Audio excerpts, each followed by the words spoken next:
우리가 지금 엘로힘 시리즈를 공부를 하고 있는데요. 우리가 섬기는 이 삼위 하나님, 창조주 되시는 이 삼위 하나님,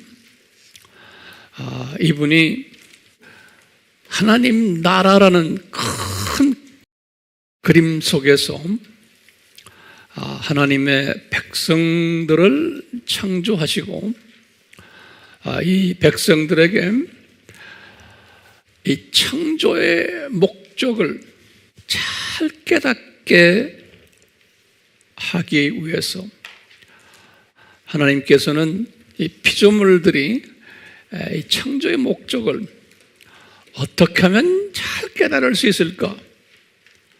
특히 6일 동안 창세기 1장에 6일 창조에서 많은 피조물들을 만드시고 그 피조물들 모두가 다가 나름대로 삼위 하나님께 찬양 드리는 이러한 존재들로 만들고 이렇게 찬양을 드림으로써 삼위 하나님의 그 행복감을 가지게 되고 그 행복을 피조물들에게 나누어 주시면서 피조물들과 아름다운 사랑의 관계를 맺으시려고 창조를 하신 거예요.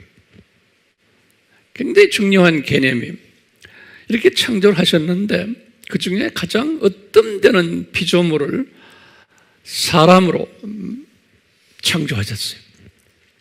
그래서 이 사람에게는 창조 때 여섯째 날 후반부에 특별히 창조하셨어요. 다른 피조물들과 달리 어떻게 특별 창조하셨냐면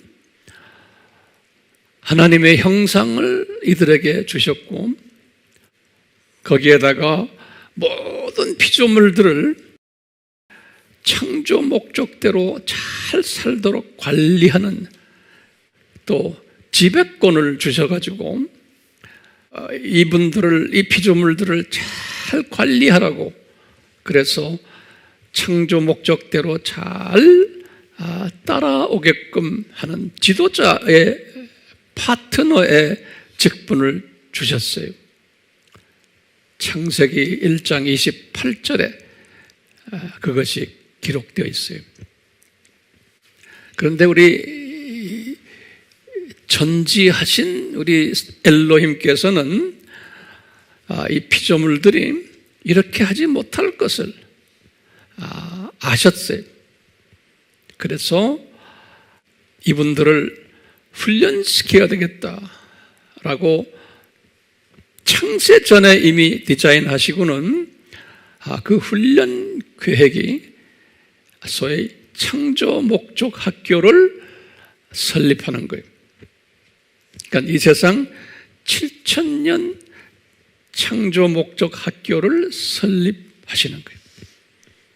7,000년은 이 영원 세계에서 볼 때는 하나의 조그마한 점이 우리가 볼 때는 엄청난 긴 시간 같지만 하나님의 입장에서 보면 하나의 점이 우리는 그 7,000년이라는 그 점 속에서 우리는 지금 6,000년을 끝내가는 그 점 중에 점 속에서 우리가 지금 살고 있어요.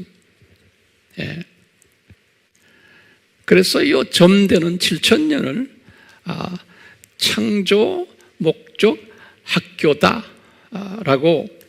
우리가 한번 만들어 봤죠. 자, 이 창조 목적 학교를 이제 설립하셔가지고 피조물들에게 특히 하나님의 자녀들에게 창조 목적을 교육시키는 과정 속에서 학급을 7개의 학급으로 나눴다라고 제가 설명을 여러 번 했어요. 이 도표를 보시면은 여기가 이제 우리 알다시피 여기가 저세상 아니에요? 저세상. 이것이 이제 이 세상이죠. 7,000년. 이 세상 7,000년. 그리고는 이제 이 세상 끝나면은 저 세상으로 다시 가는 걸. 우리 알다시피 이것이 계시록 21장, 22장이죠. 여기 저 세상은 창세기 1장과 2장이고 우리 다 공부했죠. 이렇게 이제 이 창조 목적 학교가 유치원, 초등학교, 중등학교, 고등학교, 초급대학, 4년제 대학, 대학원 편의상 이렇게 우리가 나눠봤어요. 그러니까 학년이 올라갈수록 이 창조 목적에 대한 그 뚜렷한 개념을 가지게 돼요. 학년이 올라갈수록. 그렇기 때문에 이 학교가 점진성을 가지고 있어요. 발전성을 가지고. 이제 우리가 이제 이 개념을 분명히 알아야지만 성경을 읽을 수가 있어요. 우리 알다시피 여기 아담 타락에서부터 요 노아까지는 여기 창세기 여기 3장부터 쭉 해서 노아가 몇 장이에요? 요 노아가 이제 6장, 7장, 8까지 나오거든요. 한 7장까지 이렇게 이야기해 봐요. 그리고는 이 노아 홍수가 이제 끝나고는 아브라함까지 요 때가 보통 한 7장에서 요 아브라함을 부르는 것이 몇 장이에요? 12장이에요. 그러니까 여기 11장까지. 여기가 이제 아브라함을 부르는 장면이 여기 12장부터예요. 창세기 12장부터 쭉 해서 나오는데요. 요 창세기 요 12장부터 요 예수님까지 오시는 요 구약 말라기까지예요. 여기 이제 말라기. 요 기간은 요 기간은 이스라엘의 역사예요. 여기 이제 이스라엘의 역사예요. 이 이스라엘의 역사를 통해서 하나님의 이 창조 목적 학교의 그 내용을 잘 보여주고 있어요. 특히 여기 중등학교, 고등학교 수준으로 창조 목적 학교를 보여주고 있어요. 그래서 이번에는 우리 엘로힘 하나님이 요 아브라함을 부르셔가지고 이때부터 어떻게 이스라엘 역사 속에서 이 창조 목적을 교육시키는가 우리에게 이 부분을 이제 오늘부터 시작해서 몇 주 동안 제가 계속하려고 그래요. 아브라함을 통해서. 제가 자주 강조하지만 이 엘로힘의 소원이 뭔가요? 엘로힘의 소원이 장차 창조될 하나님의 자녀들이 창조 목적대로 잘 살도록 하는 것이 엘로힘의 소원이에요. 이것을 이미 학교를 디자인해서 가르칠 것을 창세전에 이미 다 준비하신 거예요. 창세전에. 그래서 이 창조 목적 학교를 통해서 훈련시키겠다라는 이야기를 제가 자꾸 강조를 해요. 그 가운데 우리는 지금 아담 타락에서 노아를 통해서 아브라함 전까지 유치원, 초등학교까지는 이 교육을 그냥 간단하게 교육을 시켰어요. 예컨대 노아의 그 홍수가 왜 났느냐? 그냥 유치원 수준으로 하나님을 경외하지 않았기 때문에, 창조 목적에 않았기 때문에 하나님이 홍수를 만들어서 혼을 냈다. 그냥 그 수준이에요. 근데 홍수가 끝난 후에 더 구체적으로 이제 하나님께서 이제 우리에게 보여주시는 것이 함의 후손으로 누가 나와요? 바벨론 종교의 시조가 누구예요? 니무롯이죠.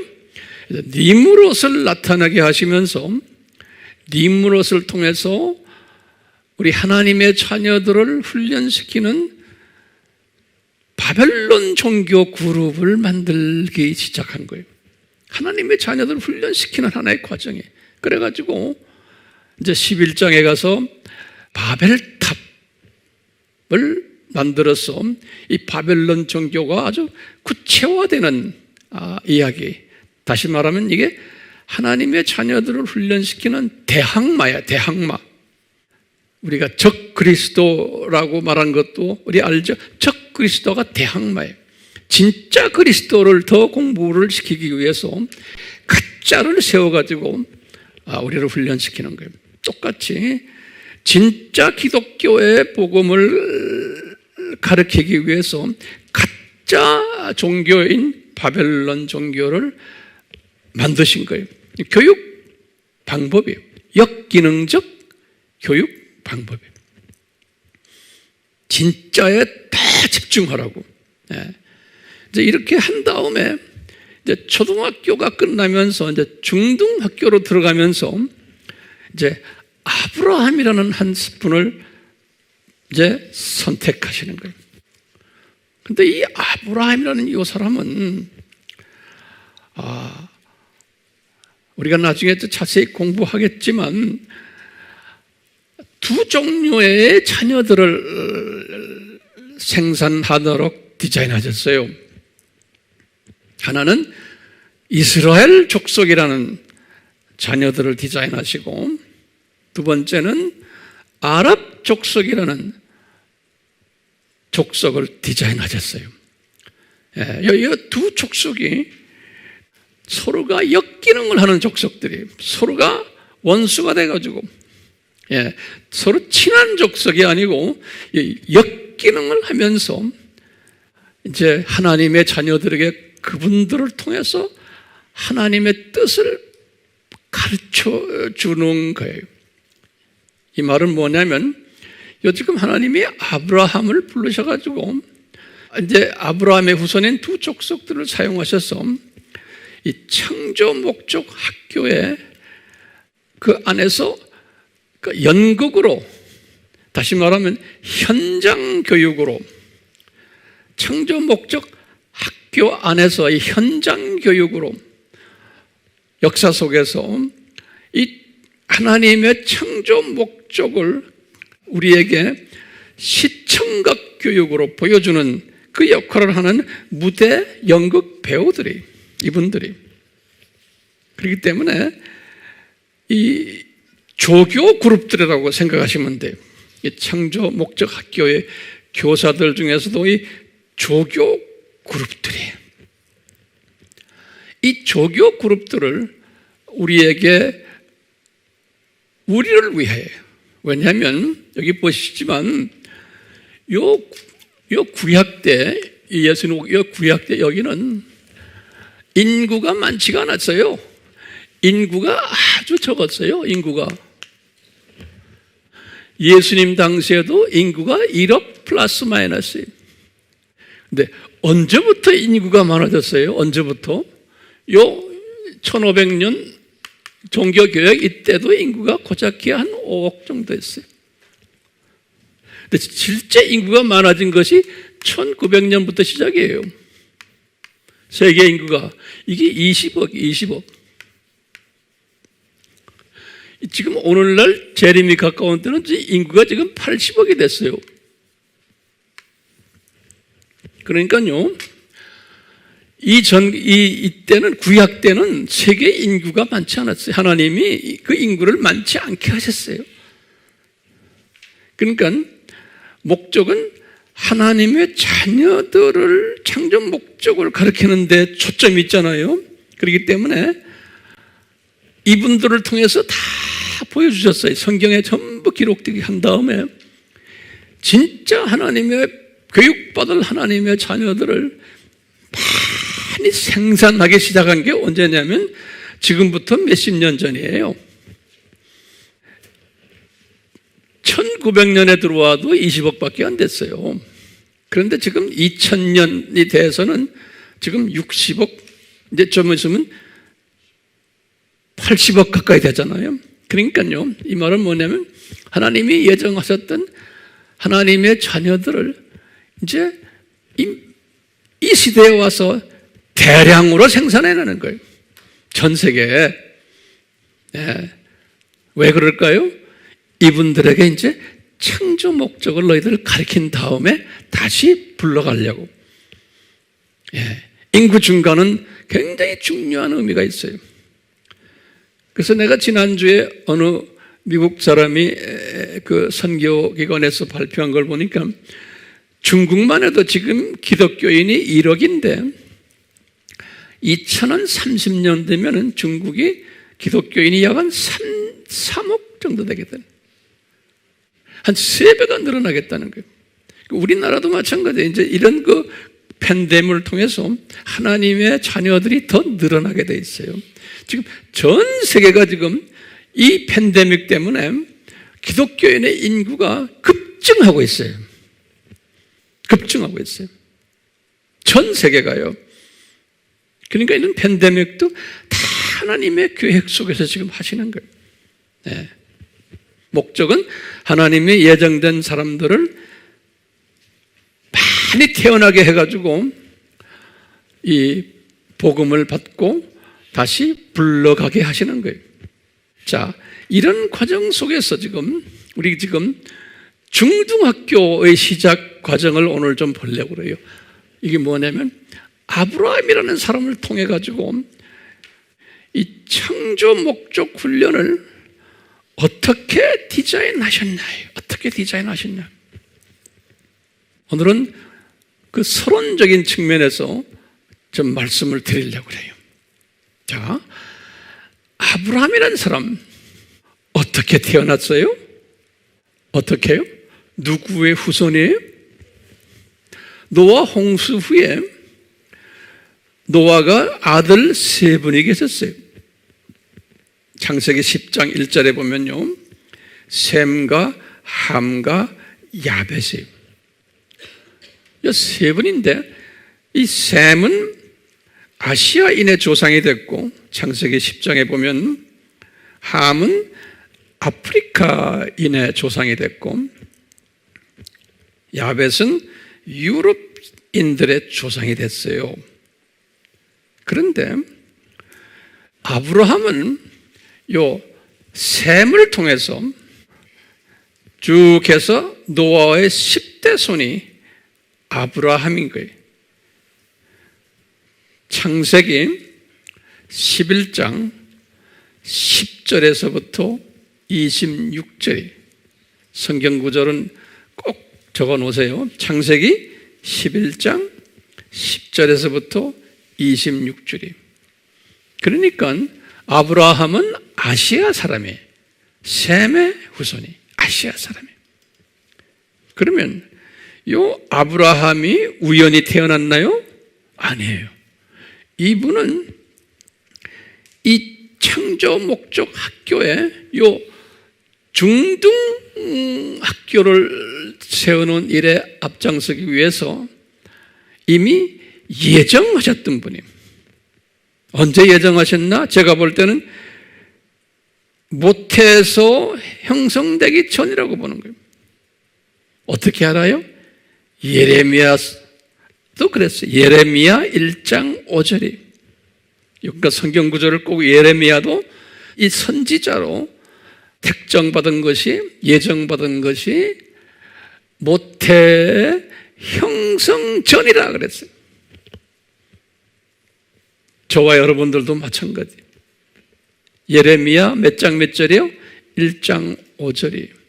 그렇기 때문에 이런 측면에서 볼 때 아브라함도 모태에서 형성되기 전에 이 중등학교 시작하는 이 여기에 대표급으로 하나님이 예정하셨던 거예요. 그게 예정론이 예정하셔가지고 선택하셨다. 그래, chose. 그 다음에 때가 되어서 부르셨다. 그랬어요. 이 순서는 바울이 말했어요. 로마서 8장 29절 30절에 바울 신학이, 바울의 예정론 신학이 뭐예요? 처음에 예정하시고 선택하시고 그 다음에 뭐예요? 때가 되어 부르셨다 그랬어요. 다 과거형으로 돼, 과거형으로. 네, 과거에 일어난 일들이. 자, 이런 측면에서 볼 때 아브라함도 이 일을 위해서 예정되었고 선택되었고 그 다음에 뭐예요? 때가 되어서 불림을 받은 거예요. 불림받은 때가 언제예요? 자, 이분이 불림받은 때보다도 언제 태어났어요? 이분이 2100 정확하게 2166년이죠. 주전 2166년에. 그럼 이 사람이 태어난 게 언제냐면 아담 타락에서부터 보면 우리 공부했죠. 몇 년 후에 태어났어요? 1948년 후에. 이스라엘의 독립하는 해나 똑같아. 이스라엘의 독립한 해가 1948년이죠. 아담 타락에서부터 1948년 후에 아브라함이 태어났어요. 아브라함이. 예. 자, 이분들이 어디에 살았어요? 어디에 살았어요? 여기가 페르시아만이에요. 여기가 이락이죠. 이락에 여기 쿠웨이시 여기 있고 쿠웨이시 여기 강이 두 개 있죠. 여기 유브라데 강, 이게 디그리스 강이죠. 그렇죠? 유브라데 강가에 여기에 우르란 여기 우르, 여기 우르죠. 여기 갈대아 지방이라고. 그 바로 우르 옆에 유브라데 강가고 여기 있는 도시가 뭐예요? 여기 바벨론 그러죠. 바벨론. 여기 바벨론 종교가 만들어진 동네가 이 동네가 바벨론 종교가 만들어진, 그러니까 아주 영적으로 어두운 동네예요. 여기 지금 유브라데 강가에 있는 여기 바벨이고 여기가 아브라함의 고향인 우르예요. 여기가 우르. 이렇게 이분이 여기서 태어난 거예요. 여기에서. 그래가지고 이분 아버지가 제가 볼 때는 바벨론 종교의 제사장 같아요. 이분 아버지가. 우리가 그냥 추측하는 거예요. 그런데 분명히 이방신을 섬겼다 그랬어요. 여호수아에게 말했어요. 여호수아서 24장 2절에 보면요. 여호수아서 24장 2절에 보면 이분이, 이 부모님이, 이 가족이 바벨론 종교의 제사장 가족 같아요. 예. 자, 그래서 저 지역을 또 뭐라고 부르냐면 메소포타미아 지역이 메소포타미아 지역이라고도 부르는 거예요. 스데반이 공의회 앞에서 설교를 할 때 그렇게 말했어요. 사도행전 7장 2절에서 4절이 스데바니가 말한 거예요. 이분이 메소포타미아에서 태어났다 그랬어요. 특별히 갈대와 우루, 다시 말하면 메소포타미아 지역에서 태어났다 그랬어요. 지금 누구 이야기 우리 지금 하는 거예요? 아브라함 이야기하는 거예요. 예. 이분이 이렇게 메소포타미아 지역에서 이방신을 섬기고 있었을 때 성경에는 정확한 내용은 안 나오지만 몇 살 때 이분이 예수님을 만났나? 그럴 때 예수님을 직접 만난 게 아니고 예수님의 음성을 들은 것 같아요. 이제 이건 우리가 추측하는데 약 한 60세 정도 됐을 때라고 보고 있는, 예, 그냥 학자들이, 저도 보면 그렇게 제가 추측을 하고 있어요. 예. 예수님께서 음성으로, 직접 나타나지 않으시고 음성으로 이분을 방문했어요. 예. 그러면서 그 예수님은 여호와 하나님이세요. 여호와 하나님, 예수님이세요. 이런 것은 혹시 영상으로 보는 분들은 우리 웹에 들어가서 예수님이 여호와 하나님이라는 것은 우리가 공부하면 돼. 기독론에 보면 자세히 있으니까요. 보시고. 자, 이 예수님이 이분에게 나타나셔서 뭐라고 말씀하셨어요? 그 유명한 창세기 12장 1절 말씀이에요. 창세기 12장 1절에 너는 내 고향을 떠나라. 그리고는 고향만 떠나는 것이 아니고 친척들과 내 아버지의 집을 떠나라. 이렇게 말씀하시고는 내가 앞으로 보여줄, 미래형으로 되어 있어요. 보여줄 그 땅으로 갈 것이다. 가라. 그랬어요. 이것을 나중에 똑같이 이 스데바니가 설교할 때도 사도행전 7장 3절에 말씀하셨는데, 이 스데바니가 그때 똑같이 이 사건을 유대인 지도자들에게 말씀할 때 한 가지를 빼고서 말씀하셨어요. 뭐냐면 유대인 지도자들이요, 그때 메소포타미아에서 있을 때 우리 조상 아브라함에게 하신 말씀 기억납니까? 그러면서 그 말하는 걸 보면 그랬어요. 너는 내 고향과 내 친척을 떠나서 내가 너희에게 보여줄 땅으로 가라. 이렇게 스데바니가 말했어요. 거기 보면 창세기 12장 1절과 달라요. 뭐가 달라요? 여기 보면 내 고향과 내 친척을 떠나서 내가 지시할 땅으로 가라. 이렇게 스데바니가 지금 말했는데, 실제로 말한 것은 뭐예요? 너는 내 고향과 내 친척과 내 아비의 집을 떠나. 뭐가 빠졌어요? 아비의 집이라는 게 빠져 있어요. 아비의 집. 왜 그럴까요? 이분이 실제로 아비는 모시고 갔기 때문에 그러는 거예요.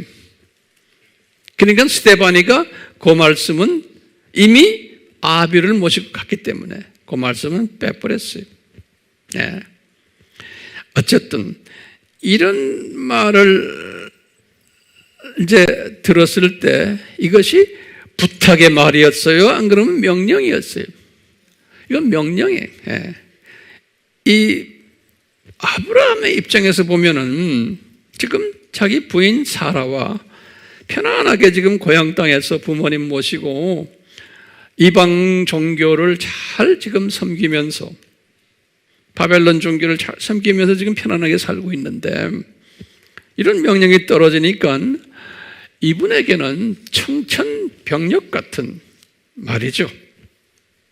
이분은 이런 명령을 받았을 때 이분의 필링이 어땠을까요? 이분의 그 느낌이 어디로 가야 할지도 모르는 거예요. 그 말씀은 안 하셨거든요. 거기다가 장소를 정확하게 주지 않으니까 아주 막연했고, 이분이 어리둥절했죠. 세상적으로 보면요, 혼돈스러웠고 아마 두려웠을지도 몰라요. 예. 그러면 이제 우리 질문이 있어요. 굉장히 중요한 질문이에요. 왜 이분을 그쪽 동네에 살게 하시고, 다시 말하면 바벨론 종교의 아주 발상지 그 지역에 살게 하셨고, 하나님이 이미 예정된 분이신데, 예? 뿐만 아니라 때가 되어서 이분을 지금 그쪽 동네에서 뽑아가지고, 아브라함에게는 구체적으로 가르쳐 주지는 않았지만 이제 가나안 땅으로 지금 가게 하시는 거예요. 그 당시에 아브라함은 몰랐어요. 그러니까 이 지금 두 지역이 아주 비교가 되는 두 지역이에요. 이 메소포타미아, 이 바벨론 종교의 발상지와 요 가나안은 이것은 기독교의 발상지예요. 극명하게 다른 지역에 이쪽으로 옮기시는 거예요. 그 이유는 제가 나중에 간단히 설명해 드리려고 그래요. 자, 이렇게 하시면서 이분에게 아브라함에게 약속하신 게 있어요. 네가 그렇게 하면은 내가 약속이 있다. 그러면서 그 유명한 아브라함과의 계약이에요. 창세기 12장 2절과 3절 우리 잘 아는 거죠. 내가 너를 큰 민족을 이루게 하고 내게 복을 주고 내 이름을 아주 위대하게 창대하게 만들어 주겠다. 거기 2절이 3절에는 너는 복이 되리라 그랬어요. 어떤 성경은 대부분에 보면 You will be a blessing 원어로는 그것을 해석을 너는 복이 되리라 이렇게 해석하고 또 어떤 성경은 복의 근원이 되리라 그랬어요. 제가 볼 때는 복의 근원이란 번역이 더 이해가 쉬울 것 같아요.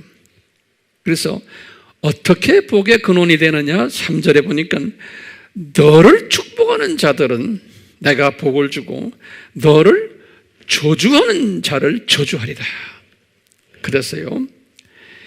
내 안에 in you 땅의 모든 족속들이 복을 받을 것이다 그랬어요. 그것을 이제 in you라고 이제 원어로도 그렇게 돼 있는데 NIV는 그것을 in you로 해석하지 않고 through you 그래서 through 너를 통해서 이 NIV의 설명이 좀 더 우리에게 와 닿는 것 같아.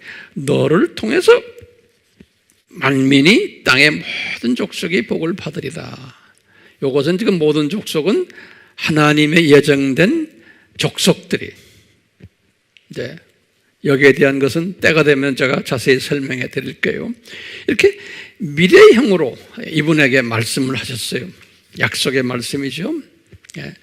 그런데 신기한 것은 이렇게 말씀하셨을 때 이방신을 섬기는 아브라함이 이 말씀을 믿었어요? 안 믿었어요? 예?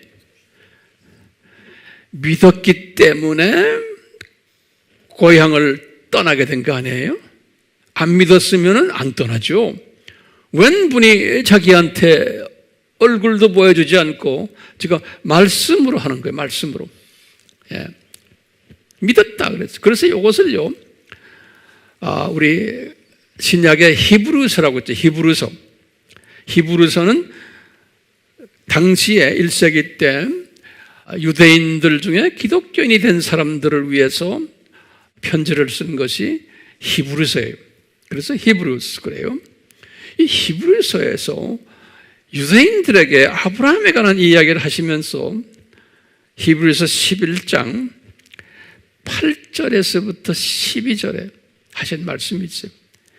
우리 조상 아브라함이 믿음이 대단하셨다 그러는 거예요. 11장은 믿음장 아니에요? 11장 1절에 그 믿음의 정의를 뭐라고 내렸어요? 믿음은 바라는 것들의 실상이요 보이지 않는 것들의 증거라고 그랬어요. 다시 말하면 믿음은 바라는 것이라는 거예요. 그러니까 아브라함이 그때 예수님이 말씀하셨을 때 고향을 떠나라 그럴 때 그래서 내가 보여줄 그 땅을 이제 인도하실 터인데 그 땅이 어딘지도 모르는데 이 아브라함이 벌써 이 말을 듣고는 믿음이 생겼다는 것은 이 인도하실 이것을 쫙 그림으로 본 거예요. 아브라함이. 그러니까 이것은요 아무나 되는 게 아니에요. 주님께서 은혜를 주신 자들에게는 이런 믿음이 있어요. 그 믿음이란 게 그냥 믿는다가 아니고 visualize 하는 거예요. 이 환상으로 그림으로 이렇게 쫙 그려지는 거예요. 저나 여러분들 우리가 이런 믿음 가지고 있잖아요. 하나님의 말씀을 딱 받았을 때 똑같은 거예요. 이건 일반 사람들이 아니에요. 일반 하나님의 백성들은 이런 믿음을 못 가져요. 이것은 특별히 은혜를 받은 분들은 이런 비주얼라이즈하는 이런 믿음을 가져요. 우리가 7,000년 이것도 그림으로 쫙 이 전체를 이게 쫙 드라마로 보는 그것이 믿음이에요. 이 드라마 믿음이에요. 비주얼라이즈 한다고, 영어로는 비주얼라이즈 한다고 그러죠. 한국말로는 뭐죠? 시각화시키는, 비주얼라이즈. 이 성경을 우리가 볼 때도 그렇고 모든 하나님의 말씀을 시각화하는 거예요. 그래서 히브리서 11장 8절에서부터 12절 쭉 이제 나중에 집에 가서 보세요. 내가 잠깐 거기에서 몇 절만 보면요, 믿음으로 아브라함은 장차 유업으로 받을 땅으로 떠나라는 부름을 받았을 때에 순종하여 어디로 가야 하는지도 모르면서 떠났다 그랬어요. 그게 8절에 그랬어요. 그리고는 12절에 그는 죽은 자와 같이 되었다. 다시 말하면요, 이 시각화를 하면서도 어쩌지? 이제 고향 떠나면 부모님 어떡하지? 부모님 우리 없으면 어떻게 생활하지? 뭐 친척들 특히 걱정하는 게 누굴 걱정하냐면 롯을 걱정하는 거예요. 왜냐하면요, 이 가부장 제도에서 아브라함은 데라라는 아버지 밑에 장남으로 태어났어요. 아브라함이 장남에다가 바로 밑에 동생이 나홀이에요. 그리고 그 밑에 동생이 하란이라고 그러는데 그 하란의 아들이 롯이에요. 그런데 이 하란은 일찍 죽었어요. 그래서 이 롯은 큰아버지 집에 와서 큰아버지의 소의 아들처럼 그렇게 살고 있었어요. 창세기 11장 22절에서 28절을 보시면 이 스토리가 나와요. 예, 그렇기 때문에 이 큰아버지가 걱정하는 게 있었어요. 내가 이렇게 떠나면은 누구 걱정해요? 부모님 걱정하고, 그 다음에 조카가 자기 이제 아들이 조카 걱정을 하는. 그 당시에 이분은 자녀가 없었거든요. 부부밖에 없었어요. 그러니까 그 조카를 그렇게 애지중지하시면서 있었기에 이 걱정을 했던 아브라함, 이 마음을 예수님이 아셨겠어요? 뭐 아셨겠어요? 분명히 아셨죠. 예. 분명히 아셨어요. 그러니까 이분은 소위 믿음의 아버지라고 성서에서는 우리가 말해요. 예. 이건 하나님의 자녀들 중에 가장 믿음이 으뜸 가는 분으로, 그래서 요분의 그 믿음의 아버지이기 때문에 요분이, 아브라함이 이스라엘 사람에게도 조상이고, 또 성서에서 보면 이방인들 하나님의 자녀들에게도 요 아브라함이 믿음의 조상이라고 그랬어요. 바울이 그랬어요. 갈라디아서 3장 29절에 믿음의 아버지라고 그랬어요. 그러니까 우리 예수님께서는 이분의 그 걱정하는 모습을 다 아시고, 지금 고향 떠나는 것만을 오케이 하시고, 아버지 아마 어머니도 모시고 갔을 것 같아요. 성서에서는 여자 이름을 기록 안 하니까 분명히 아버지와 어머니 또 조카 롯을 데리고 이제 떠나는 이야기가 우리 잘 알잖아요. 예, 떠나게 했어요. 떠나게 했는데 우리가 가만히 보면 우리가 지금 계속해서 우리가 칼빈주의와 알메니안주의를 우리가 지금 공부하고 있잖아요. 이 지금 아브라함을 부르시는 것, 예정해서 선택해서 부르시는 것은 무슨 주의예요? 이것은 분명 칼빈주의예요. 아브라함이 잘나서가 아니잖아요. 운이 좋아서도 아니고, 이분은 현실적으로 보면 바벨론 종교를 열심히 믿어왔던 집안의 아들이에요. 네. 이런 사람을 이 기독교 역사에서 최고의 믿음의 아버지로 만들고, 또 기독교 역사에서 특별히 눈동자와 같이 사랑하는 이스라엘 사람들의 조상으로 만드는 거예요. 이것은 무슨 주의예요? 분명 칼빈주의예요. 예정론이에요. 하나님의 전적인 주권적인 결정에 의해서 하는 거예요. 그런데 이 사람의 삶을 보면은 지금 이 사람이 자기 아버지와 어머니 롯을 데리고 간 것은 무슨 주일까요? 이거는 자의 의지를 발동한 무슨 주의? 알메니안주의예요. 그러니까 큰 그림 속에서, 예정론 그림 속에서 알메니안주의 바퀴가 물려서 돌아가는 거예요. 알메니안주의가. 이거 잊지 마세요. 네. 그러니까 예수님께서는 그 알메니안주의, 자유의지를 발동해서 이렇게 가족을 데리고 가는 것도 다 인정해 주시고, 또 인정만이 아니고 제가 볼 때는 이것을 다 디자인하신 것 같아요. 다른 말로 표현하면 알메니안주의는 하나님의 디자인 속에서 움직이는 것 같아요. 예. 하나님의 디자인 속에서. 그래서 이분은 아브라함의 의지로 아직까지 그 명령하신 명령을 지키지 않은 것으로 인해서 이분을 가나안으로 직접 데려가질 않았어요. 대신에 우리 아는 하란으로 데려간 거예요. 하란 방향으로, 그 방향을 지금, 그러니까 자유의지를 그렇게 발동함으로써 이 하란 쪽으로 방향을 틀어가지고 가도록 했어요. 그래서 하란에 가서 약 한 15년 정도 살게 하셨어요. 하란에서 15년 정도 살게 하시면서 그냥 15년을 그냥 세월 보냈을까요? 제 생각에는 아닌 거예요. 거기에서 이제 가나안으로 들어갈 준비를 시키시고, 또 그 속에, 그 안에서 이제는 만난 예수님에 대한 관심을 가지게 하시고, 또 자기가 믿어왔던 바벨론 종교에 대한 문제점들을 좀 상고하게 하시고, 아버지에게도 그런 기회도 주시고. 그렇지만 내가 볼 때는 아버지가 개종한 건 같지 않아요. 그러다가 이제는 이 아브라함이 어느 정도 이제 준비가 된, 예비가 된 기간이 한 15년 되는 것 같아요. 하란에서 준비 기간이 시킨 다음에 때가 되니까 이제는 진짜 가나안으로 보내야지 라는 때가 되니까 아버지를 불러가셨어요. 왜? 아버지를 모시고 가면 안 돼요. 왜냐하면 예수님의 입장에서 아브라함은 사람이, 인간이에요.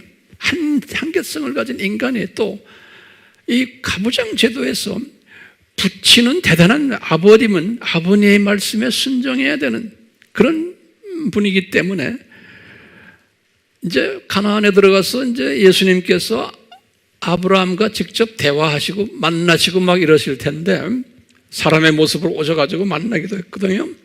이럴 때 이 아브라함이 아버지에게 물어보는 거야. 아빠, 내가 누구를 만났는데 뭐라 그럽디다. 그러면 아버지가, 얘야, 너 정신 차려라. 우리 바벨론 우리 신에게 물어보자. 뭐 이런 식으로 할 수도 있잖아요. 그렇기 때문에 예수님의 입장에서 보면은 이제 아브라함이 완전히 예수님과 가까이에서 집중하면서 주어진 사역을 시키기 위해서는 이제는 이 아버지를 이제는 불러가셔야 돼요. 제 생각엔 아버지가 예수님의 은혜로 천국에 가지 않았나라고 그냥 짐작을 할 수 있어요. 그 유명한 아브라함의 아버지인데, 네. 자, 그렇지만 또 모시고 간 롯은 그런 영향권은 없어요. 이제 가나안에 데리고 가도 돼요, 롯은. 그렇지만 아버지는 데려가면 안 되는 거예요. 그래서 아버지가 죽은 후에 이제 75세가 됐을 때에 이분이 이제 가나안으로 들어갔다 그랬어요. 창세기 12장 4절에서 5절에 보면 그 이야기가 나와요. 예. 그러니까 아브라함이 75세 때 가나안으로 들어간 거예요. 그러니까 아브라함이 그때부터 사역의 시작이 75세부터. 이분이 몇 세에 죽었어요? 175세에 죽었죠? 그러니까 이분이 100년 동안 이제 가나안에서 이제 사역을 하기 시작한 거예요. 100년 동안. 가나안에 처음 도착한 곳이 세겜이라는, 우리 알다시피 여기 이렇게 내려와서 여기 세겜이란데요. 세겜.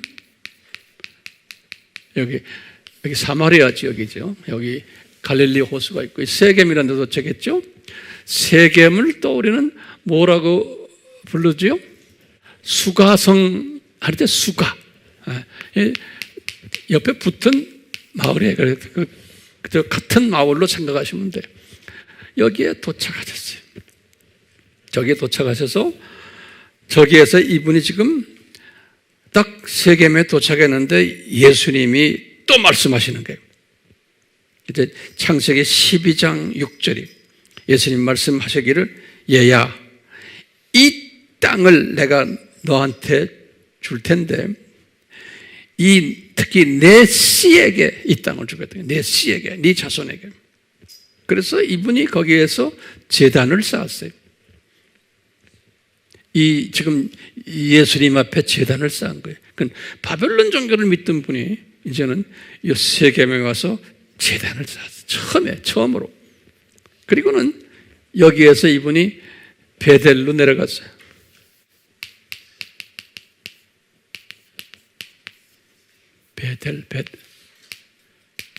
베델로 내려갔어요. 예루살렘이 여기거든요. 여기 이제 예루살렘이고.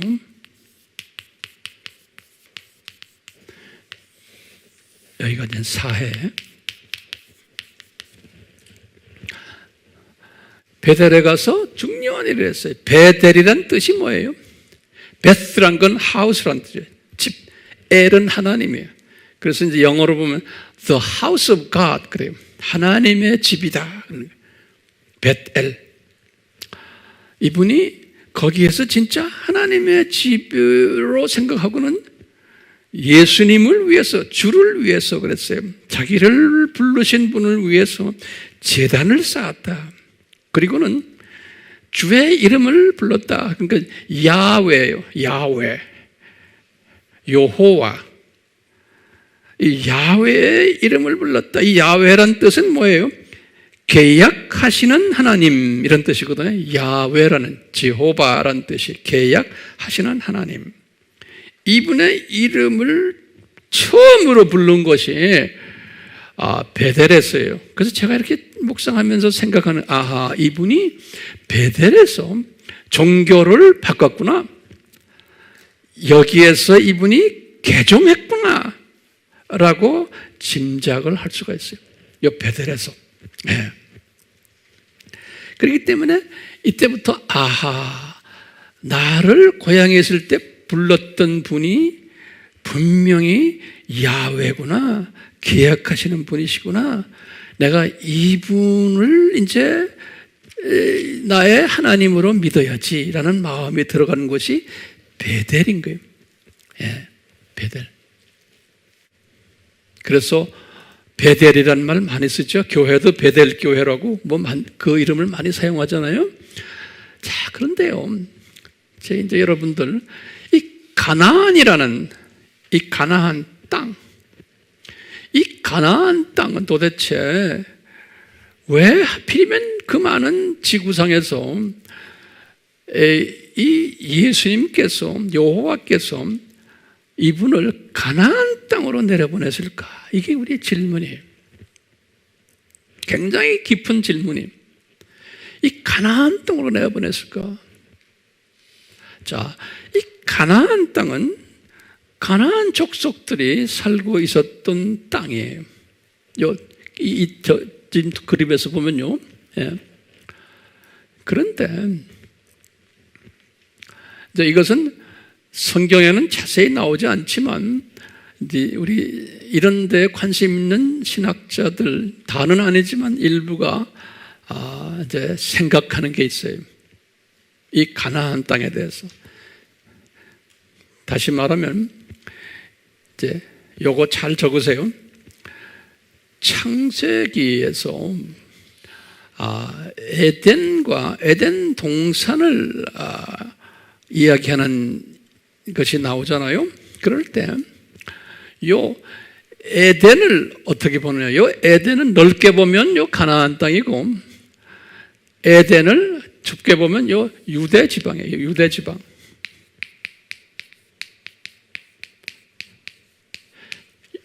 그리고는 에덴 동산을 예루살렘으로 보는 거예요. 이 동산은. 이 말은 뭐냐면요, 예수님이 아담을 창조하실 때 예수님께서 삼위 하나님이 같이 창조했죠.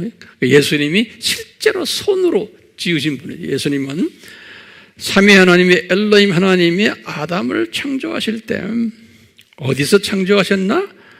지금의 그 에덴과 에덴 동산 그쪽에서 창조하셨다 보는 거예요. 그러니까 지금의 유대 지방과 예루살렘이.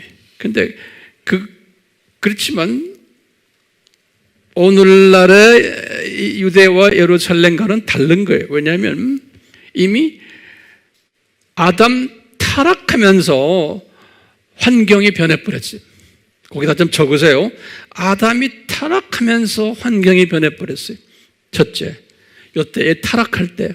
그 다음에 노아의 홍수가 일어나면서 또 지각 변동이 일어나가지고 변해버렸어요. 그렇기 때문에 오늘날 지금 이 지구의 이 모든 모습들은, 특히 지금 이스라엘의 그쪽 동네나 우리나라도 마찬가지고, 이게 다 변해버린 모습이에요. 근데 우리가 지금 말하는 건 그렇지만 어느 부분이 남아있는 거예요. 대륙도 예전에는 붙어 있다가 잘라지고 뭐 이런 이야기도 우리 많이 하잖아요.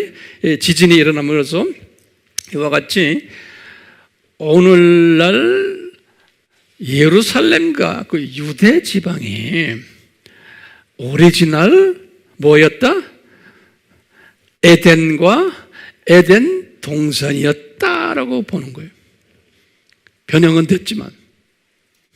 그리고는 나중에 이제 새 하늘과 새 땅을 하실 때, 여기 보면은 계시록 21장 16절에 보면은 새 예루살렘이 나와요. 새 예루살렘이 얼마나 크냐면 2,400km, 2,400km, 2,400km에 입방으로 입방. 이 말은 뭐냐면 이제 우리가 이제 추측하는 거예요. 여기가 이제 예루살렘이고, 여기가 이제 애굽이고, 여기가 지금 터키예요.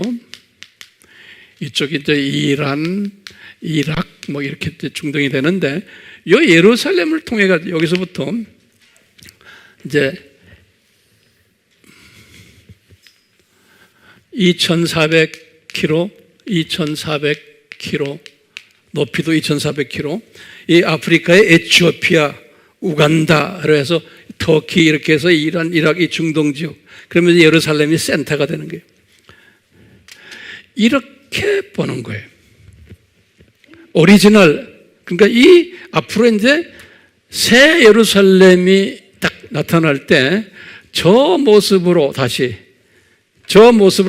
이제 바뀌어질 것이고, 제 말 따라오세요? 예? 그러면서 지금 예루살렘 그 자리가 뭐가 돼? 에덴 동산. 그러니까 이제는 예루살렘 그 자리가 여기가 센터가 되는 거예요. 센터가. 그러니까 새 예루살렘 안에 센터 포인트가 지금 예루살렘 성전에 있는 모리아산, 그것을 우리가 시온산 또는 뭐 다윗성 여러 가지로 부르죠. 예, 요 세트 자리가. 그러니까 아담을 지을 때도 그 자리에다 지은 거예요. 그렇기 때문에 요 가나안 땅이라는 저 땅은 대단히 중요한 땅이에요. 예수님의 입장에서 보면. 그렇기 때문에 갈대와 우르의 메소포타미아 지역에 살고 있었던 아브라함을 이 가나안으로 옮기신 거예요. 옮기셔가지고 이제 그 가나안 땅에서 이분이 나중에 이제 우리가 오늘은 안 하지만 이제 이삭도 바치고 하면서 그 모리아산이 성산이 된 거예요. 그러니까 그 모리아산 그 자체에다가 거기다가 나중에 예루살렘 성전도 짓게 하시고 또 예수님께서 거기에서 십자가에서 죽으시고 그러니까요 아주 에덴 동산이에요. 에덴 동산에서 이런 일들을 벌리게 하신 거예요. 그러니까 이제 이 가나안을 중심으로 해서 하나님의 뜻을 이루는데 창조 목적의 그 훈련 학교에 요 중등학교 수준과 고등학교 수준을 가르치는 거예요. 그 땅을 중심으로 해서 거기에 어떤 족속을 사용하세요? 아브라함의 후손들을 이스라엘 사람들과 아랍 사람들을 사용하셔가지고 그 관계 속에서 하나님의 자녀들에게 창조 목적의 중요성을 절대성을 가르치는 거예요. 그래서 하나님의 자녀들이 바벨론 종교 신을 동시에 같이 믿을 때 혼쭐을 내시고 주로 이제 아랍을 통해서도 혼쭐을 내시고 또는 비아랍을 통해서도 혼쭐을 내시고 그래서 또 회개하게 하시고 그 스토리가 무슨 스토리예요? 구약의 이스라엘의 역사예요. 구약의 이스라엘의 역사가 이 역사를 일으키시기 위해서 아브라함을 부르시는 거예요. 근데요, 아브라함이 지금 어디에 와 있어요? 지금 베델에서 지금 있는 거예요. 지금이요. 베델에 도착했어요. 베델에 있는데 갑자기 하나님께서 그 지역을 기근을 일으키세요. 기근을. 그러니까 이 모든 자연 변화가 다 하나님의 계획 속에서 일어나는 거예요. 자연 변화가. 기근을 일으켜가지고 지금 그곳에 있는 아브라함이 안 그래도 살기 힘든데 왜? 이분은 이민자예요. 이민자. 잠깐 방문 온 이민자예요. 이민 보따리 풀지도 않았을 때 자기 부인하고 조카 롯을 데리고 지금 외롭게 가나안 사람들 주변에서 차별받으며 어려움 당하면서 있을 때 갑자기 기근이 닥친 거예요. 그 기근을 다 닥치게 하시는 거예요. 왜냐하면 하나님은 꼭 어떤 일을 행하려고 하실 때 많은 사인들을 주시지만 기근을 사용하시는 때가 상당히 많아요. 기근. 왜냐하면 우리 인간의 생명과 관계되는 거예요. 음식과 관계돼요. 그래서요. 기근을 통해서 하나님의 뜻을 이루실 때가 많아요. 나중에 우리가 보겠지만 저 땅에 기근이 생겼기 때문에 어떻게 됐어요? 야곱과 그 70인이 다 어디 갔어요? 애굽으로 내려갔죠? 기근 때문에 옮겨진 거예요. 근데 옮겨지도록 이미 다 디자인되어 있는데 그 디자인된 것을, 예정된 것을 성취하는 것, 의지를 통해서 성취하는 알메니안적인 그거를 기근을 사용하신 거예요. 기근을. 주님께서는 항상 그렇게 사용하세요. 또 우리 지금 감람산 설교에서 예수님께서 예수님의 재림이 가까울 때 기근이 있을 거다. 24장 7절에 그랬어요. 내 뜻이 이제 기근으로 나타날 것이다. 사람들이 기근 때문에 많이 고생하면서 나를 찾을 것이다. 그래서 그것을 계시록 6장에서는 검은 말로 표현했어요. 그러니까 이 기근은 하나님이 특별히 계획하신 것을 쓰실 때 사용하는 도구예요. 똑같이 지금 하나님께서 아브라함에게 그 지역을 기근을 경험하도록 하신 거예요. 그러니까 이분이 이 기근 때문에 자기도 모르게 애굽으로 내려가게 된 거예요. 애굽으로 내려가서 이분이 거기에 가서 성서에 보면 그랬어요. 창세기 12장 10절에서부터 20절, 창세기 12장 10절에서부터 20절에 그 기록이 되어 있는데 이분이 그랬어요. 아하, 내가 이제 애굽에 가서 정착해야지 하는 그런 마음을 가졌다고 그랬어요. 그러니까 이게 인간의 그 얍삽한 마음이에요. 그 마음을 가졌을 때 예수님이 쫙 그걸 보고 좋아했겠어요? 제 생각에는 예수님이 씩 웃으셨을 것 같아요. 너 이놈아, 너 거기선 네가 살 곳이 아니야. 나는 너를 여기에서 일을 지금 시키려고 그래, 가나안 땅에서. 그런데 이 양반은 자기 자유의지로 애굽에서 살 생각을 하면서 내려갔어요. 그 믿음의 아버지도 믿어서 여기까지 왔는데 또 변하는 거예요. 마음이 환경에 따라서 변하는, 그게 우리 인간이에요. 네. 그래서 이분이 애굽에 가까이 갔을 때 길거리에서 이런 생각을 딱 하는 거예요. 무슨 생각하냐면 자기 와이프가 얼굴이 상당히 이뻤던 모양이에요. 그러니까 그 성서에 보면 그렇게 기록되어 있어요. 사라가 얼굴이 이뻤기 때문에 그곳에 가면은 분명 애굽 사람들이 내 마누라를 뺏어갈 것 같은 필링이 온 거예요. 그래서 와이프한테 말하는 거예요. 길거리에서 가면서 뭐냐면, 여보, 분명히 당신을 겁탈할 사람들이 거기에 많을 텐데 특히 그 바로 왕이 그럴 거다. 그렇기 때문에 지금부터 너는 내 시스터라고 하자. 와이프라고 하지 말고. 그래서 사라도 오케이, 당신 원하면 그렇게 합시다 하면서 갔다고 그랬어요. 근데 도착했는데 정말 그런 거예요. 애굽의 관리들이 사라를 보고는 너무 이뻐가지고 그 여자를 데리고는 바로 왕 앞에 데려갔다고 그랬어요. 그래서 바로 왕이 딱 보니까 굉장히 이쁜 거야. 그래서 바로 왕이 다 이제 성령님의 가이드 안에서 지금 움직이는 거예요. 이런 것이 우리의 삶 속에 항상 있어요. 바로 왕이 이 여자가 아브라함의 부인인 줄 모르고 시스터로 알고 있은 거예요. 그렇기 때문에 이 시스터를 자기 마누라를 삼으려고, 지금 오늘 성경 구절에 보면 뭐가 있냐면 이 아브라함에게 온갖 선물들을 다 줬다고 그랬어요. 동물들, 가축들, 엄청나게 다 주고는, 야, 네 여동생 나한테 달라. 그 줄 때 여종, 남종 다 줬다고 그랬어요.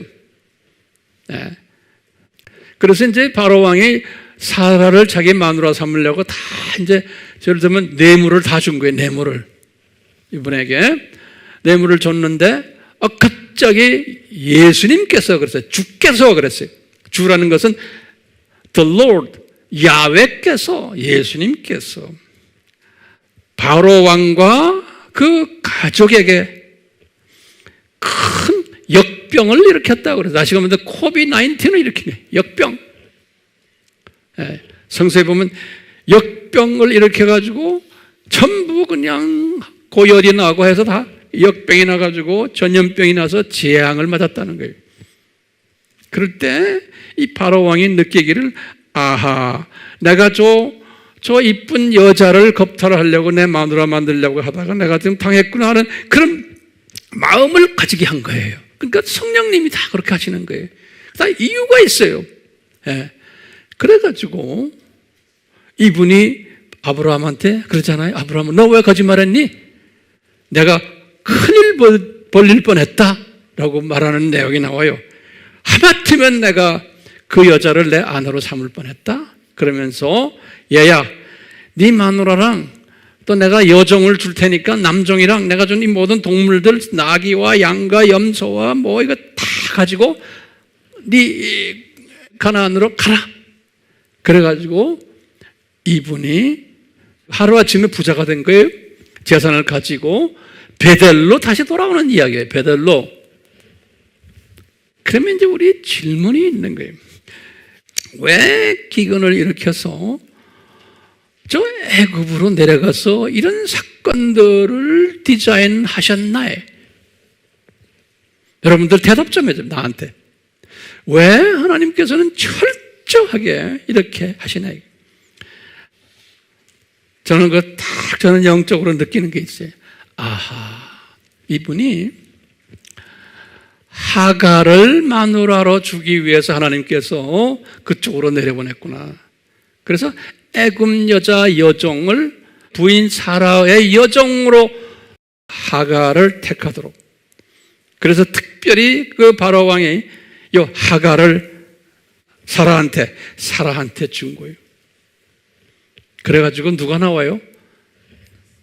나중에 이스마엘이 나오죠? 그러니까 어떤 계획이 숨겨져 있어요? 이 안에 아브라함의 두 자녀들을 만드는 계획이 이스라엘과 아랍인들을. 그래서 이 두 그룹을 만들어서 지금까지 이 두 그룹이 지금 역사 속에서 지금 우리에게 가르쳐 주는 게 많아요. 그러니까 하나님이 한 걸음 한 걸음을 아브라함의 길을 예정하시고 그 다음에 자유의지를 주셨다가 또 어려울 때 또 이럴 때 잠깐 또 간섭하시고 그러면서 방향을 본래 예정된 방향으로 이끌고 가심을 볼 수 있어요. 거기 보이십니까? 우리의 삶도 마찬가지예요. 우리의 삶도. 그래가지고 이분이 거기에서 어디에 지금 귀환했어요? 베델에 귀환해가지고 베델에 귀환하자마자 이분이 그러시는 거예요. 자기 조카 보고 얘야 내가 지금 이 많은 재산들을 너에게 좀 나눠줄게. 그래서 큰아버지가 그 조카가 얼마나 이뻤겠어요. 그래서 재산을 많이 나눠줘요. 나눠줘가지고 이제는 이 조카도 재산가가 된 거예요.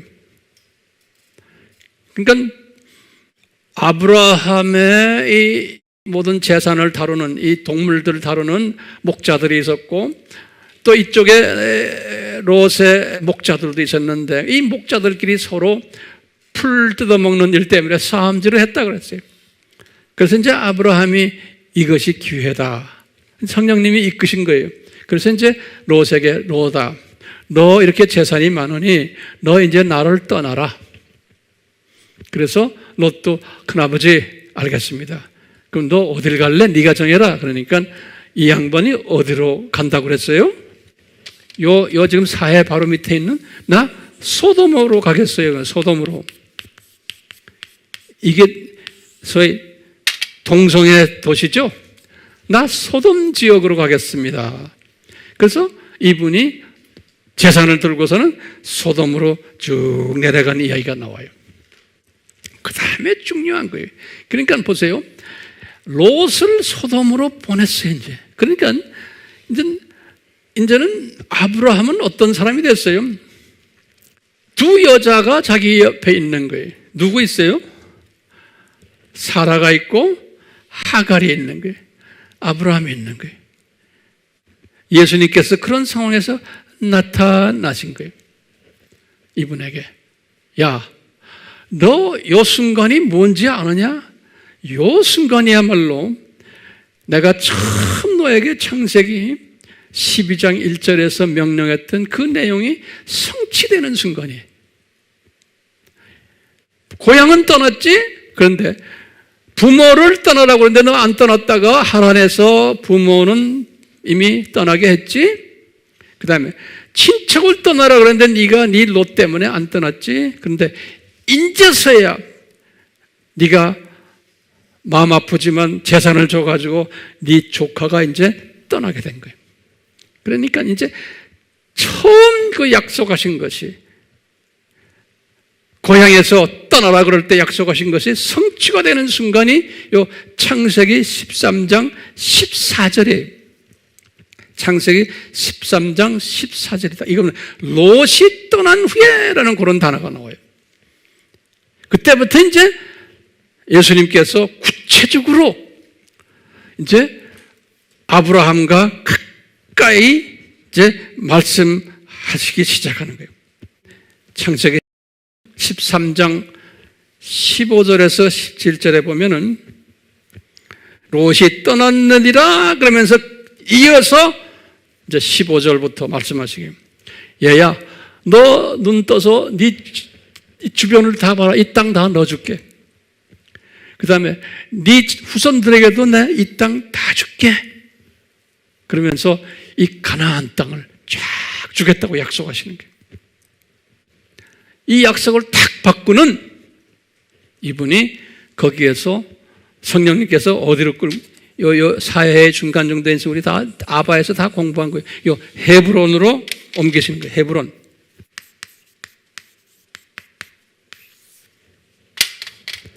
요 헤브론으로 이제 옮겨서 저기에서는 이분이 좀 오래 사셨어요. 나중에 그 헤브론이라는 도시는 굉장히 유명한 도시가 됐어요. 이제 자기가 묻힐, 자기 와이프가 묻힐 땅을, 그걸 뭐라 그래? 무슨 땅이에요? 무덤 땅? 막벨라라고 그러죠. 막벨라. 이 무덤 땅도 사놓고, 이제 재산이 좀 있으니까 그 땅에 아브라함도 묻히고, 사라도 묻히고, 이삭도 묻히고, 이삭의 부인 리브가도 묻히고, 그 다음에 야곱도 묻히고, 야곱의 세 부인이 다 묻히고, 마지막 누구의? 라헬만 베들레헴에 묻혔어요. 그러니까 이 막벨라, 헤브론의 그 장소는 지금도 성지에, 성지. 예. 자, 오늘은 제가 이 아브라함의 이야기를 여기에서 끝내려고 그래요. 예.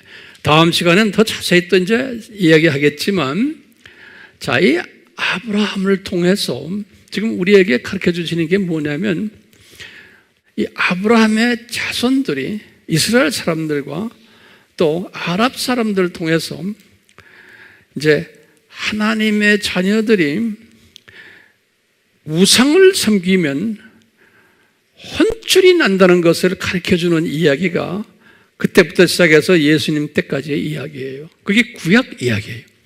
그러니까 창조 목적을 어기면은 혼쭐이 난다는 이야기가 그때부터 이스라엘의 역사 이야기예요. 네. 그리고는 회개하면은 또 회복시켜주고, 그러다 또 혼쭐이 나고 또 회개하고, 그 이야기가 예수님 오실 때까지 구약 이야기예요. 다시 말해 요 2000년 이야기예요. 요 2000년. 다시 말해 요 2000년이 뭐예요? 요 2000년 요 이야기가 중등학교와 고등학교 이야기예요. 네. 이제 신약에 와서도 하나님의 자녀들이 그런 모습으로 될 것을 요분들을 통해서 보여줬어요. 왜냐하면 아브라함의 후손이, 육적인 후손이 유대인이지만 이스라엘 사람들이지만 신약에 와서는 기독교인들이 이스라엘 사람들이고 아브라함의 후손이라고 그랬어요. 그렇기 때문에 육적인 이스라엘 사람들, 하나님의 자녀들, 아브라함의 후손들이 하는 그 모습을 그대로 신약시대의 기독교인들이 따라할 것을 미리 그림자로 보여주신 거예요. 이 훈련을 받는 거예요. 우리가 고작해야 이 세상에서 살아야 7, 80년이에요. 우리는 나그네로 이 세상에 와서 잠깐 이 훈련을 받은 후에 다시 고향으로 돌아가는 존재들이에요. 우리가 7,000년 사는 것도 아니에요. 잠깐 와서 이 훈련을 하는데, 이 훈련을 하는데 요 이스라엘 사람들이 아브라함을 대표로 해가지고 도우미로 우리에게 도움이 돼. 돕는 자들이. 이 돕는데 어떻게 보여줬냐, 이 사람들은? 눈높이로 보여준 거예요. 눈높이로. 역사 속에서 현장에서 보여주시는 거예요. 이 창조 목적 학교의 역할과 창조 목적의 중요성과 절대성을 이분들을 통해서 현장에서 우리에게 보여주는 이야기가 아브라함과 그 후손들의 이야기예요. 자, 우리는 지금요, 예수님의 재림이 가까운 이때에 지금 우리가 살고 있어요. 이 가까운 이때. 그러니까 우리는 이 지금 6,000년 과거의 이야기를 한눈에 볼 수 있는 사람들이에요. 제가 설교를 이렇게 하는 목적이 뭐냐면 이 6,000년 저 역사를 한눈으로 보면서 이 세상이 창조 목적 학교구나. 우리는 학생이구나. 이것을 가르쳐주기 위해서 이 수없는 하나님의 백성들이 우리에게 이 현장에서 보여주셨구나. 그러면서 우리는 왜 우리는 그 많은 하나님의 사람들 중에서 오늘날 재림 직전에 살게끔 하셨나? 그리고는 이 재림 직전에 왜 이렇게 인구 폭발을 시키는가? 인구 폭발을. 그 말은 얘들아, 너희들 이 시스템을 알고 나면은 너희들은 지금 할 일이 뭔가? 지금 이 두 짐승 시대를 보여주시면서 이 말은 뭡니까? 예수님의 재림이 이제 가까이 왔다는 것을 보여주잖아요. 그러면 우리는 도대체 뭐 해야 됩니까? 이 모든 것을 우리가 한 그림으로 보는 사람들은 이게 마지막 추수 시대구나. 이것을 깨달아야 되는 거예요. 예. 이 마지막 추수 시대이기 때문에 그러면 내가 도대체 뭘 해야 됩니까? 이거 알고만 있으면 무슨 소용이 있어요? 예? 이 마지막 추수? 그러면 황 목사님 어떻게 해야 돼요, 우리가? 제일 먼저 여러분들이 할 일이 뭐예요? 이것을 깨달은 사람은 이 세상의 모든 세상을 보는 시각이 달라져야 돼요. 세계관이 달라져야 돼요. 이 모든 돌아가는 모든 이 사건들을 보고는 소화하는 시대 분별력을 다르게 봐야 돼요. 세상 사람과 다르게. 일반 기독교인들과 다르게 보셔야 돼요. 유튜브를 봐도 뭘 봐도 보는 시각이 달라야 돼요. 이 시각이 달라지도록 도움을 받기 위해서 제가 이 단에서도 지금 이 말씀하는 거예요. 예. 모든 기독교인이 아니에요. 자, 시각이 달라진 사람은 어떻게 해요? 그냥 시각만 달라지면 됩니까? 이 사람들은 마지막 때의 이 추수꾼 역할을 직접 간접으로 해야 되는 거예요. 추수꾼 역할을. 그래서 디지털 미셔너리라고 제가 이름을 붙인 거예요. 여러분들이 쉽게 할 수 있는 것은 주변의 사람들에게 디지털 미셔너리 일을 하시는 거예요. 그리고 지금 영상에서 가르치잖아요, 여러분들이 지금요. 그것을 점점점 늘려야 되는 거예요. 여러분들의 제자들이 또 새끼치고 할 수 있도록, 제자들이 또 새끼치고 할 수 있도록 이것을 계속 우리 다단계, 예수님의 제자 훈련 방법이 다단계 훈련 방법이에요. 네. 이것을 하셔야 되는 거예요. 이것을 하지 않는 사람은 아무리 이거 알아야 무슨 소용이 있어요? 아무 소용없어요. 네. 이걸 하지 않는 사람은. 그러면 목사님 너 직장 다니고 뭐 바쁜데 이걸 어떻게 합니까? 그 직장에서도 하셔야 되고, 이것이 바쁜 사람들은 이것을 향해서 기도로 먼저 하셔야 돼요.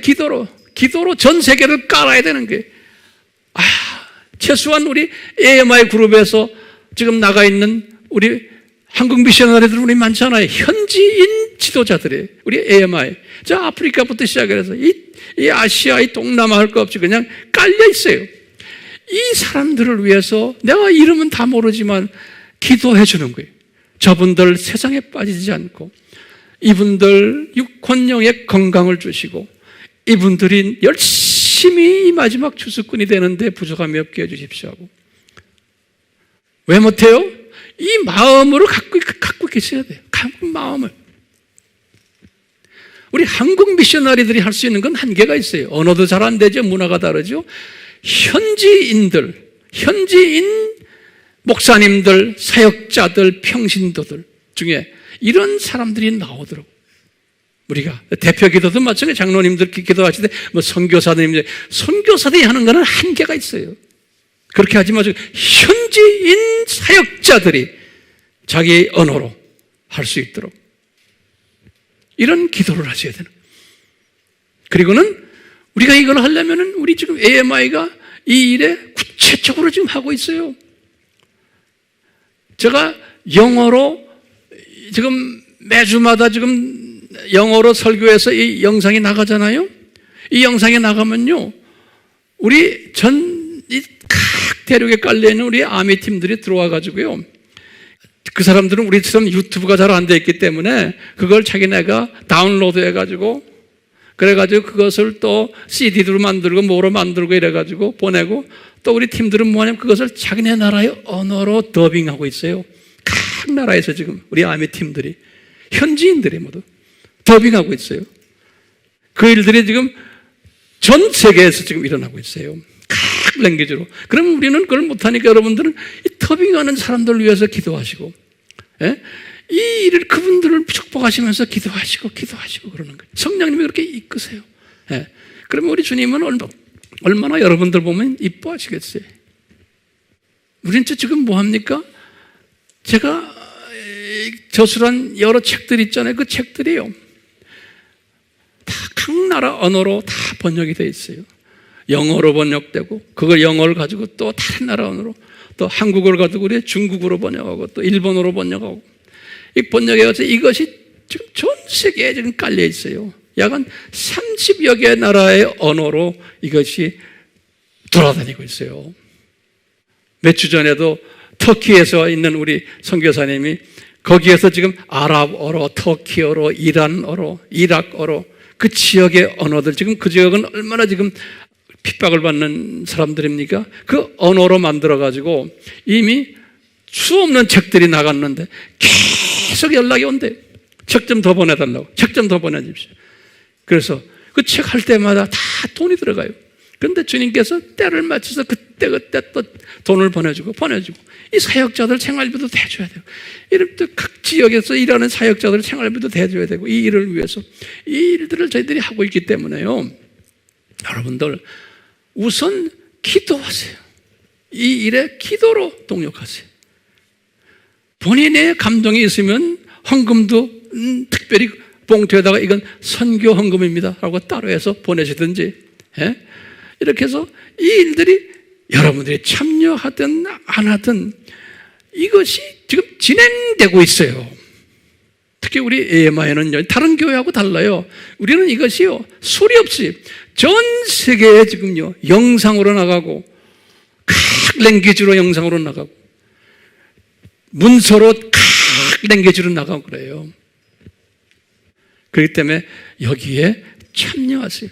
우리가 지금 아브라함의 공부를 하면서, 아브라함이 그 당시에 그 고생을 하면서, 아브라함의 후손들 2000년 동안 이 고생을 하면서 우리에게 보여주신 거예요. 창조 목적이 얼마나 중요하다는 것을 보여주시고는, 이 세상은 창조 목적 학교라는 것을 이분들을 통해서 우리에게 이렇게 보여주셨어요. 그러면서 이제는 이 창조 목적 학교가 거의 끝날 때가 되었다라는 것을 우리에게 지금 보여주고 계신 거예요. 그렇기 때문에 예수님이 재림에 오시겠구나. 그래서 이 두 짐승을 우리에게 이렇게 보여주시고, 그럴 때마다 두 짐승, 이놈들 감사합니다, 이것을 보여주시니, 그럼 저는 뭐 할까요? 성령님이 여러분들에게 구체적으로 말씀하고 계실 거예요. 그러기 위해서는 추수에 담당하는 분들은, 예수님께서는 예수님이 이 세대에 필요한 사람들이에요. 그렇기 때문에 이 필요한 사람들은 주님께서 건강도 주시고, 가족의 행복도 주시고, 자녀들도 다 보호하시고, 우리가 시편 91편 알죠? 다 보호하시고, 주님이 이런 사람이 필요하기 때문에 그런 거예요. 이렇게 주세요가 아니에요. I need you. 내가 너를 필요로 한다는 거예요. 그렇기 때문에 네 가정, 자녀들 내가 돌볼게, 그러시는 거예요. 주님께서 아브라함에게 이 사명을 줬는데 아브라함의 와이프 되는 사라는 그냥 남편을 졸졸졸 따른 것밖에 없어요.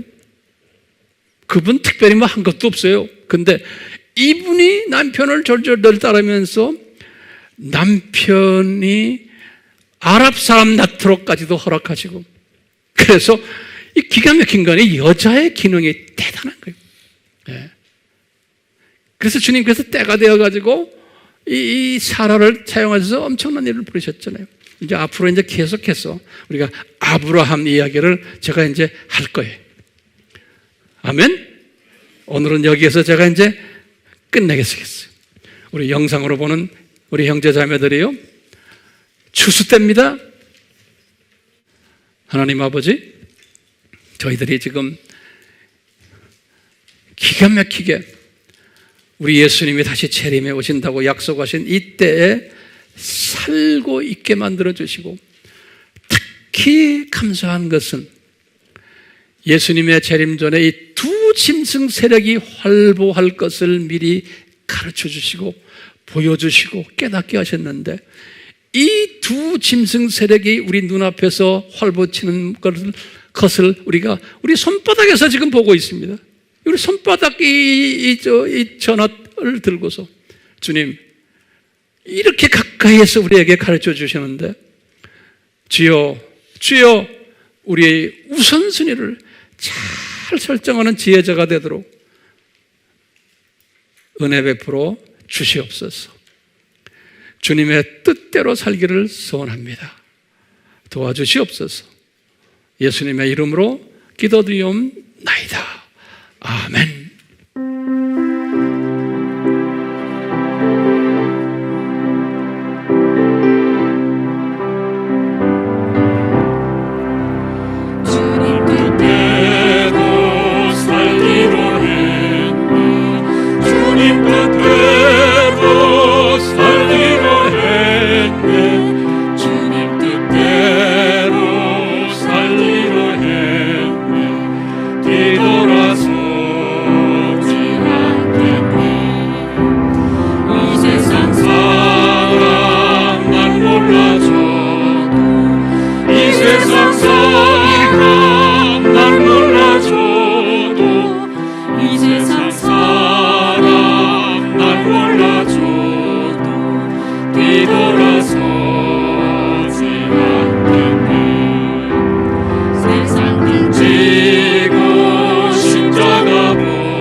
지금 이 시간은 아브라함을 부르셔서 우리에게 이 기가 막힌 하나님의 계획을 깨닫게 해주심에 앞장서서 우리에게 이것을 가르치시는 예수 그리스도의 무한하신 은혜와 이 예수님을 보내신 아버지 하나님의 사랑하심과 성령의 감화 감동으로 깨닫고 순종케 하는 일들을 벌이시는 성령님의 그 역사하심이 우리 모두에게 항상 있기를 축원하옵나이다.